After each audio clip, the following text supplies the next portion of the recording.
Katy Daley-Mclean, good morning. The morning after, the night before. How are you? I mean, it must have been a big night. Actually, to be honest, Gabby, I'm surprisingly fresh, to be honest. A couple of Guinnesses, got to see some of our old girls, like, so Previous Red Roses, Danielle Waterman, Clay Allen, Sue Dorrington. So it was really, really lovely. Well, I'm glad you are, but you obviously yesterday would have enjoyed and had. I think we'd have been drunk on the atmosphere. I think yesterday it was something else, wasn't it? And let's go back over. I think the day actually, because I think the memories of yesterday. Yes, the crescendo is lifting a trophy and becoming world champions, but there was so much to celebrate about that. That 6 weeks of rugby that kind of came up to that crescendo. I mean, there was. You think 6 weeks ago we were in Sunderland in the opening game where we were smashing opening records and beating the previous record held by New Zealand for a World Cup final. And I think for me that set the tone almost of we knew women's rugby would be well received in England. We knew there was always a travelling support, but I suppose it was just to see what could the scale be. And I think the tournament delivered on so many fronts. The people we got to meet from Samoa, Brazil, Japan, the stories that came along the way, it has been the most fantastic celebration of women's sport and all the things that anybody who's been in rugby knows, but to share it with the rest of the world is has been wonderful. I can't believe we were doubting it. I mean, I think in the you said to me yesterday, we were having our team meeting in the Winnebago, the caravan in the car park at Twickenham, and I kept saying because we're going to go through permutations of what's going to happen post match, and I said if England win, I kept going if England because I just felt that week leading up to it suddenly. While they were number one in the world, and while they'd been dominant through the Six Nations with a little bit of a push from France, maybe, you suddenly felt, well, Canada looked incredible against the Black Ferns. What if this doesn't go the way we all hope it will? But they delivered, Katie, yesterday on the pitch in a way that they haven't really kind of ramped up through the gears in this tournament. No, I totally agree. I think I was really, really confident at the beginning, and Sarah Orchard was like, "You need to keep this in check." And then, like you say, after the France game, and especially after that New Zealand Canada final, where Canada were absolutely immaculate, I was like, "Oh, this might be tighter than I thought." And we were all kind of predicting one score, and then England came out the blocks. I have never seen England start as well as they did with so much intent, and I think Canada just couldn't get their game plan going. They couldn't get front football all the things that we'd seen them do to other teams, England just almost nullified its source. And look, you want to win a World Cup, nobody remembers the performance, but how nice was them to for them to win it with such a great performance? Yeah, I mean, at times it was kind of what the old England was, which was just brilliantly kind of executing the defensive plan and scoring tries off the mauls and driving mauls and the line out firing. But actually, the Ellie Kildun try, which kind of leveled the score, actually Mm. took England to the lead after Canada had gone into the lead. That moment of kind of mercurial Yeah. brilliance, I think that was needed as well yesterday. Kind of just to show that there is this huge amount of flair in this team that can express itself and do something that's not a play that's been preordained. No, you're totally right. Again, I mean, you've got lots of very good points. It's like you've done this before. Um, But no, you're right. Like, I think that's what made the game for me so brilliant. Look, we know England's pack are dominant. We know they can drive mauls for fun. But like you say, the moments of Ellie Kildun where she's stepping people, she's beating players, like almost she's untouchable. And I think for players like that who've had a bit of a roller coaster tournament, let's be honest, she had that quarterfinal game where you thought, oh, could this not be the tournament for Ellie? And then she comes out against France, she's brilliant. And then that try there was everything World Cups need. We won it in 2014 and we weren't particularly great. But for England to do it, for individuals to have moments of brilliance, Hannah Botman again, I know she got a yellow, but a impact, the scrum to be as dominant, all the things we've associated with England rugby to come and deliver. It was perfect.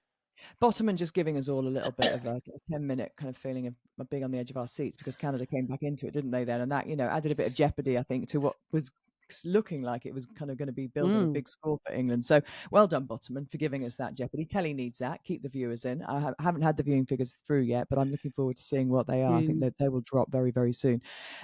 So let's talk about the atmosphere in there, the crowd. And I was chatting to somebody this morning who's an ex-Wasp player, actually, and it wasn't Kenny. and and he said, when you price it properly, real rugby fans come. And now that is not to take away kind of from the big corporate days that Mm. happened at the Six Nations, but Kenny said to me the atmosphere was way better than a men's Six Nations match yesterday. Would you I concur? 100% agree. And I spoke to a guy yesterday, just, like as you do, you're chatting to people, and he said he felt that the women's game was a representation of the grassroots community. He felt it was people who came out to support rugby, not like you say, because they'd come out for corporate hospitality and they'd come on the beers. They'd come because they wanted to see rugby. And I think there's no greater testament to the fact that there was over 50,000 at that bronze game between France and New Zealand. It was a People had great come game. Yeah, people had come to celebrate rugby. The fact Yeah, that I reckon 70,000 stayed for the trophy lift, they wanted to be part of something special. And I think what the Women's World Cup has done is it's attracted a different audience, families, young kids, toddlers, mm, teenagers, guys on stag doos. There was a group of 70-year-old women there that were just here to celebrate women's sport. They had no idea about the rules of rugby, not a Scooby, but they had a glass of Prosecco and they were living their best life. And I just think we've reached a different audience that is potentially different to the men's, but how much they celebrated the game yesterday and to be part of that was really, mhm. really special. Yeah, and it really did. It kind of invoke memories for me of 2022 when the Lionesses beat Germany in the Euros final, which was obviously a pivotal moment for their progression. And you can't help but draw analogies because Mm, they're two different sports in terms of their progression, and rugby is very much more in its infancy in terms of the PWR and what's yeah. going on in the club game. And it's, it would be naive to say, you want 10,000 at every PWR game in the next season. That's not going to happen right now. What can happen, do you think, from this in terms of the audience that's come to keep them there? It's interesting, isn't it? Because this is probably going to be the marker of how successful the tournament really is within England. Is how many can we convert from an international Red Roses fan to a local club fan? Because you think obviously PWR spread around the country. You've got Sale in the north, and then you've got everything in between. How do we get the information out to those people in their geographic hubs to come and support Sale on the 26th of October when we play Leicester Tigers? How do you let them know that there's Surrey's Gloucester as that opening game of PWR, the final from last year? So I think that's going to be a really interesting bit of work for the clubs, but also from the league. And how do you jump on the back of this? Because what we can't do is we don't play for the club leagues don't play for another month. It doesn't start until the 25th of October. So that's a lot of time, isn't it, for Mm, people to get back into normal life, to kind of start to forget how good this was. mm, So I think mm. there's a big opportunity there, but there's also a lot of responsibility about making sure we convert this. But hopefully, women's rugby has shown a new face, I think, to the world of sport. So it's making it accessible again, but it's that information. Knowledge is power, isn't it? So if they know more, can we get more there? Yeah, one of the things that kind of was building as a narrative in the build up over the week was I read quite a few articles and we discussed it as well as a group that the investment that the RFU have put into the Roses Mm, has been formidable since 2019. They've had contracts for 33 women, and obviously that has obviously reaped the rewards on the pitch because of the success they've had in the Six Nations, and there's clearly great strength in depth that England have. And had they lost yesterday, would that have sent a message out to other unions? Well, don't bother investing because actually, it doesn't get you the rewards. And I put the question to Maggie pre-match. Like, it can't be as binary as that because no, otherwise, a nation like Canada would never, ever, ever win in a World Cup because no. obviously their funding model is different. But having one, it does send a message, doesn't it, to Mm, Australia, who host the next World Cup, and say, look, invest in your women, invest in women's sport, because you will get the mm, rewards on the pitch, but also more importantly, it feels wider than that. It's kind of yeah. societal as well, isn't it? It really is. And what the interesting thing about funding is and money is where you spend it. So I think what England have done, and you touched on it with PWR, that has been such a great talent pipe for them. So you can invest in your 33 Red Roses. There's been transitional contracts. So for girls who have been earmarked as having talent, but maybe not yet. So to give them that opportunity, but they're playing regularly in PWR. I think for teams like Australia, how do you get your league system up to a level where you've got enough women playing, which then naturally will affect the talent at your top end? I think for all unions, that's a really interesting dilemma because you can't, England couldn't have just invested in their top end without what they had underneath, Mm, and how you use that funding model. But like you say, I mean, we sat on the call with the Canadian CEO. Is that, hmm and I mean, he spoke so Nathan eloquently, Bromby's. didn't Mm, so eloquently about how they've used that funding model. And maybe actually we don't need to be as traditional as the union has to pay. They crowdfunded over £1 million. That wasn't to say that the union didn't support them, but they needed more, and it was a way of mm, finding it. And I wonder, maybe women's rugby now has an opportunity to do things differently.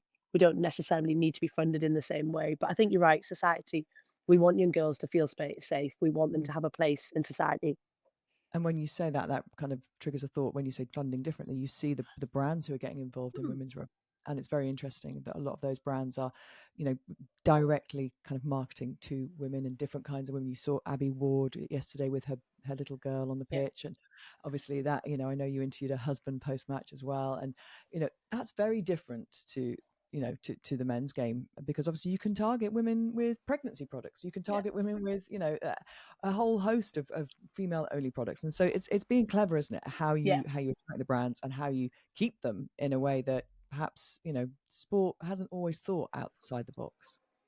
I totally agree. I think it's a really interesting time. I keep saying it, but I think it is. I think we've now got a moment where you've got the reach for brands to come in and say, we're going to do this differently. Like you say, a women's market is very different. Holly with Clinique, a makeup firm. And I think, again, we talk about the young girls you want to influence. That's really important to them. So actually showing them Mm, you can do both. You can be beautiful and glamorous, and you can play women's rugby. And also, if you don't and you want to be totally authentic to you and makeup isn't your thing, that's also brilliant. And I think mm, the Hannah Bottom, Meg Jones, Sarah Byrne, Holly mm, Aitchison, the scale, Abbey Ward, the scale of what we're covering now means there is mm. really somebody for everyone. Yeah, there's something for everyone, and I think you see that in all rugby. It's, you know, it's for all different shapes and sizes. And Ilona Maher, obviously, when you talk about influence and reach, is, you know, is up there, isn't she? Because not the best rugby player in the world, but certainly the best at selling the game online. And she came Amazing. into the studio yesterday and said, you know, she just wants to see from this more fans coming to games. It's interesting. My daughter said to me this morning, she didn't really message much during the day yesterday. She was watching the game with her girlfriends in Loughborough. She's gone back to uni in the house, and all different sports they play in the house. And the first thing she said was, "What was Ilona Maher like?